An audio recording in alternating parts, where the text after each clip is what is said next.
Here are other common areas of childhood wounds to heal from, beyond daddy issues and mummy issues.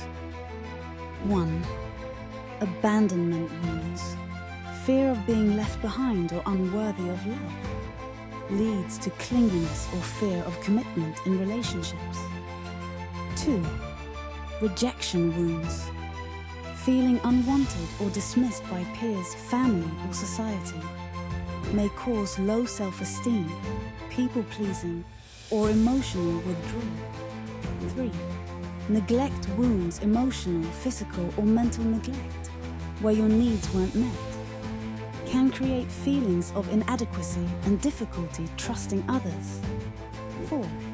Betrayal wounds, broken trust, especially by someone close to you, can result in control issues or difficulty forgiving others. 5. Trauma from comparison or unrealistic expectations. Constantly being compared to others or held to unattainable standards may lead to perfectionism, imposter syndrome, or a fear of failure. 6. Childhood shame. Feeling humiliated or made to feel not good enough often results in self-sabotage and struggles with self-acceptance. 7. Emotional suppression.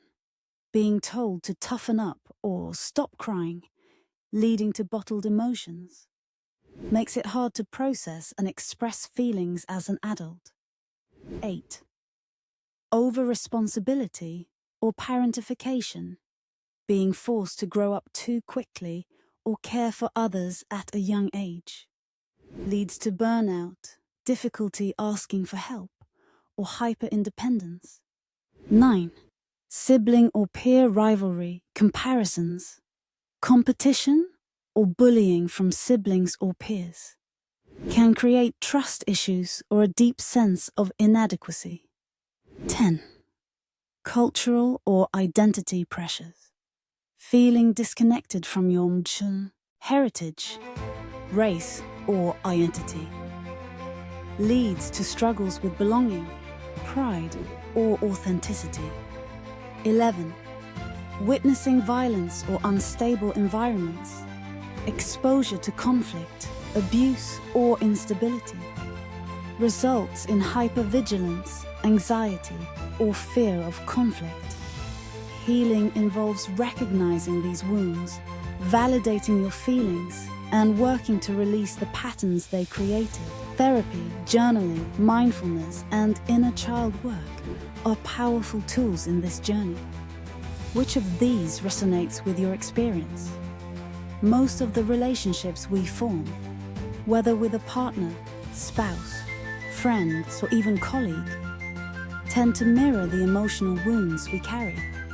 This happens because we unconsciously attract people who reflect our unresolved issues or patterns. These relationships often serve as mirrors, bringing hidden wounds to the surface for healing. How to detect that you've attracted someone with similar wounds. 1. Patterns of familiar pain. The relationship triggers emotions or dynamics similar to those you experienced in childhood, e.g., feeling unworthy, unseen, or abandoned. You might notice cycles of arguments or behaviors that feel repetitive and unresolved. 2. Intense emotional connection. There's often a strong magnetic pull to this person. The connection might feel fated or karmic, but it's also emotionally charged and tumultuous. It may feel like you've known them forever, or that they're meant to complete something within you. 3. Mirrored behaviors. You both may struggle with similar wounds, like fear of rejection, abandonment, or control issues, even if expressed differently. For instance, one partner might be overly clingy, abandonment fear, while the other avoids emotional intimacy, abandonment fear they expressed as distancing. 4.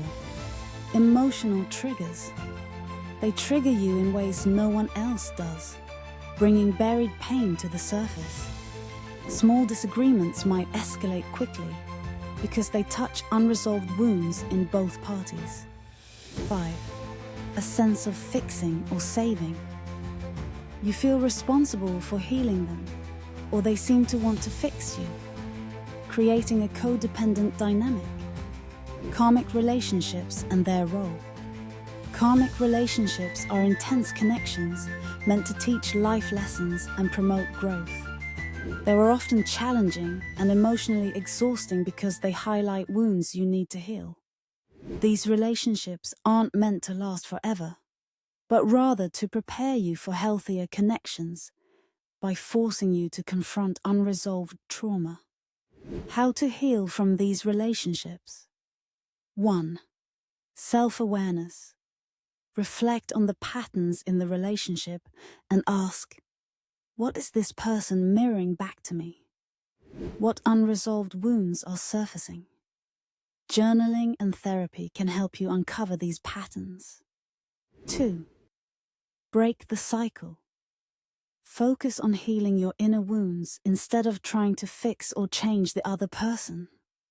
Set boundaries if the relationship is becoming toxic or draining.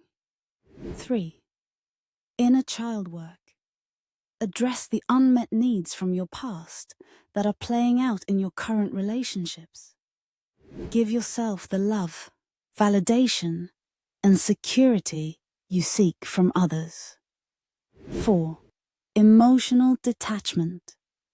Learn to detach with love, accepting that not every relationship is meant to last. Avoid clinging to the idea of potential if the relationship is consistently harmful. 5. Forgiveness and letting go. Forgive yourself and the other person for the roles you play.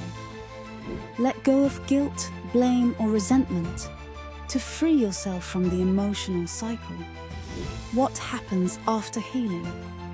1. Incompatibility may surface.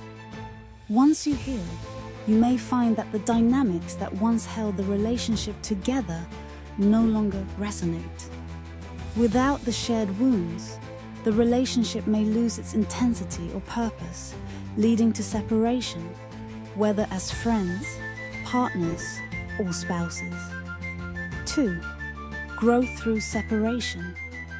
Many times, separation is necessary for both individuals to continue their healing and growth journeys independently. The relationship's purpose was to facilitate healing, and once that's achieved, the connection may naturally dissolve. 3. Transformation into healthier relationships. Healing creates space for healthier, more compatible relationships. You're less likely to attract people who trigger old wounds and more likely to form connections based on mutual respect, love, and growth. Final thought. Karmic or mirrored relationships can feel like painful tests, but they are profound opportunities for growth. By focusing on self-healing, you free yourself from these cycles and align with relationships that uplift and support your highest self.